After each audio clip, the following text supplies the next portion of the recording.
नमस्कार। ये मैं हूँ कुमुद चतुर्वेदी और यह है हमारी फलक कहानियों का यूट्यूब चैनल किस्सा कहानी, जिसमें हम लिखते हैं कुछ अपनी कुछ जग की। जैसा कि आपको विदित है, श्रावण मास में शिव जी की पूजा का बड़ा महत्व है। श्रावण मास में ही सोमवार शिव जी के व्रत का बहुत बड़ा उत्सव होता है।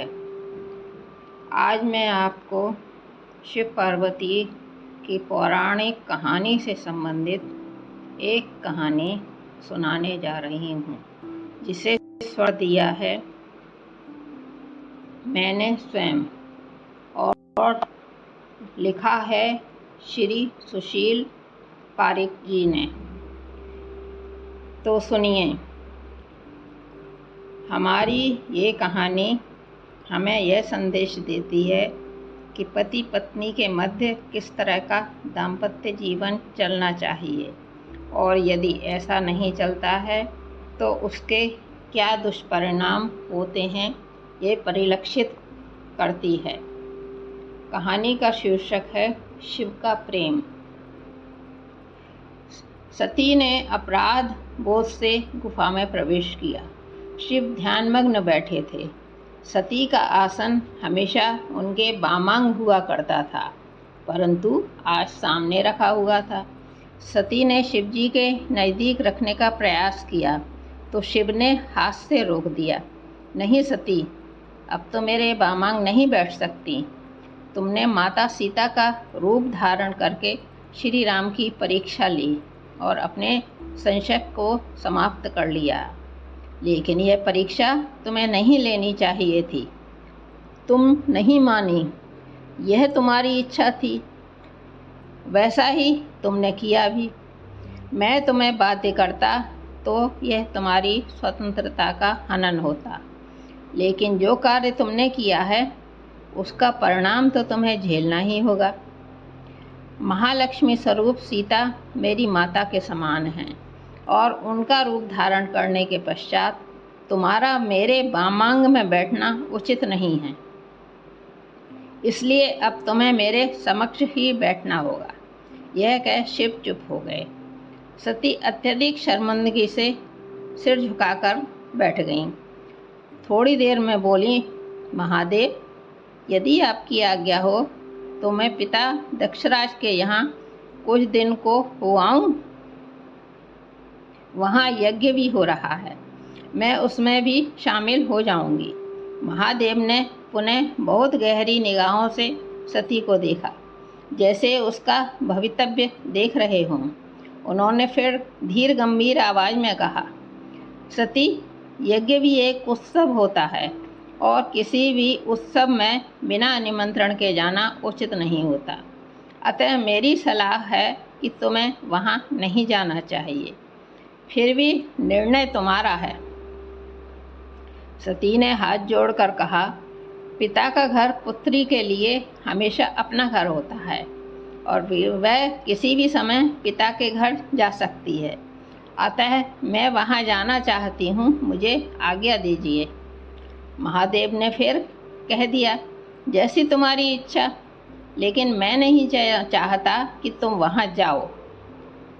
सती नहीं मानी, दक्षराज के यज्ञ में चली गईं।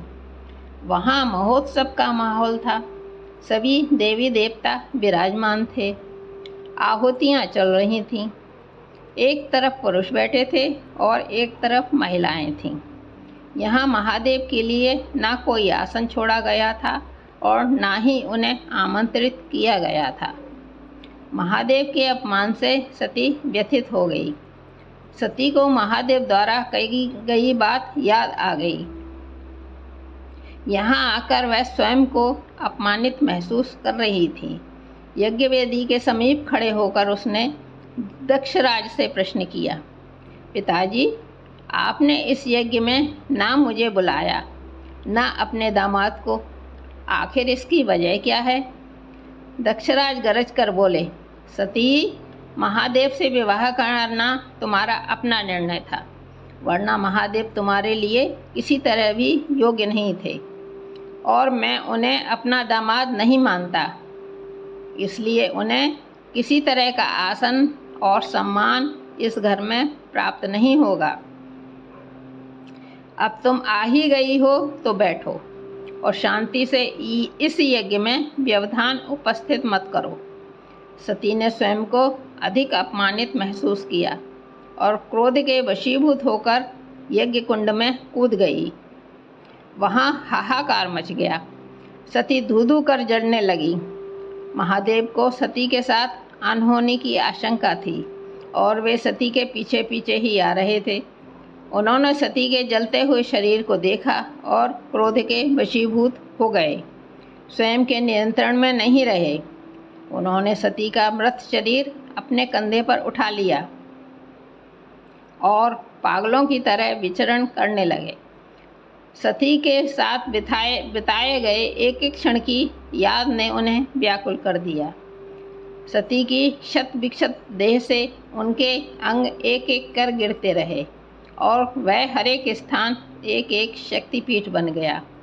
शिव के सती के प्रति प्रेम की यह पराकाष्ठा थी। देह त्याग कर कर भी सती आत्मस्वरूप में महादेव के समक्ष प्रकट हुईं। अपनी प्रार्थना से उन्हें शांत किया। सती बोली, महादेव, मेरी ये नियति यही थी। आपके मन में मेरे प्रति प्रेम है, उसके लिए मैं आपकी जन्म जन्म तक आभारी रहूंगी। अंतिम समय में मेरी एक इच्छा और पूरी करें। क्या चाहती हो? महादेव ने पूछा। महादेव, मैं अपने हर जन्म में आपकी अर्धांगिनी बनने की इच्छा रखती हूँ। सती, इसके लिए तुम्हें 107 जन्म तक प्रतीक्षा करनी होगी।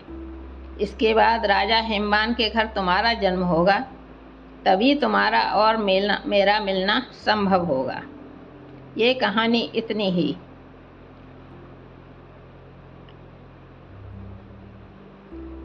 मैं कुमुद चतुर्वेदी अभी आपको कहानी सुना रही थी। फिर मिलते हैं इसी चैनल पर। नमस्कार।